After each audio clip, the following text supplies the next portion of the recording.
जूनागढ़ के शहर कांग्रेस प्रमुख मनोज भाई जोशी जूनागढ़ महानगर पालिका पर भ्रष्टाचार के आरोप लगा रहे हैं। दरअसल भ्रष्टाचार के आरोप जूनागढ़ महानगर पालिका पर डस्टबिन की खरीदारी के मामले में लगाए जा रहे हैं। दरअसल जूनागढ़ महानगर पालिका में जो भी प्रॉपर्टी टैक्स भर देता है उन्हें महानगर पालिका की ओर से अलग अलग कचरों के लिए 2 तरह की डस्टबिन दी जाती है, लेकिन इस डस्टबिन की खरीदारी में महानगर पालिका ने कौभांड किया है, भ्रष्टाचार किया है, ऐसे आरोप जूनागढ़ शहर कांग्रेस प्रमुख लगा रहे हैं। तब इस मामले में उनका क्या कहना है, आइए आपको सुनाते हैं। जूनागढ़ महानगर पालिका में हाल में जो डस्टबिन वितरण करवामां आवेल ये डस्टबिन 175 રૂપિયા જેવી રકમ નક્કી કરવામાં આવેલ।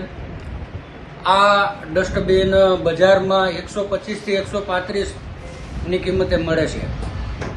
ટેન્ડર પ્રક્રિયા દરમિયાન ટેન્ડર એજન્સીના માપદંડો જ એટલા ઊંચા રાખ્યા, ક્રાઇટેરિયા એટલો ઊંચો રાખ્યો કે ટર્નઓવર હાઈ રાખ્યું, કરેલ કામના અનુભવના પ્રમાણપત્રો કોઈ ચોક્કસ એજન્સી પાસે જ હોય, આવી એજન્સી પાસેથી ટેન્ડર મગાવવામાં આવેલા, જેથી કરીને વધુ પડતા ટેન્ડર ના આવે। જો વધારે ટેન્ડર આવે તો તંદુરસ્ત હરીફાઈ થાય અને ઓછા રેટે આ ડસ્ટબિનનું ટેન્ડર મંજૂર થાય। પરંતુ ગુજરાતની એક ચોક્કસ એજન્સીને અધિકારી એમની સાથે મળીને આ એક પ્રકારનું કૌભાંડ આચરવામાં આવ્યું છે।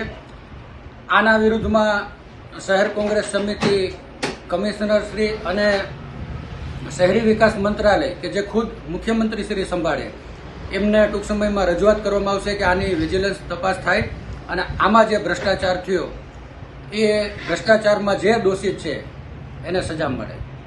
हमसे जुड़े रहने के लिए हमारे YouTube चैनल को सब्सक्राइब करें और नई वीडियो की नोटिफिकेशन के लिए बेल आइकॉन को दबाएं।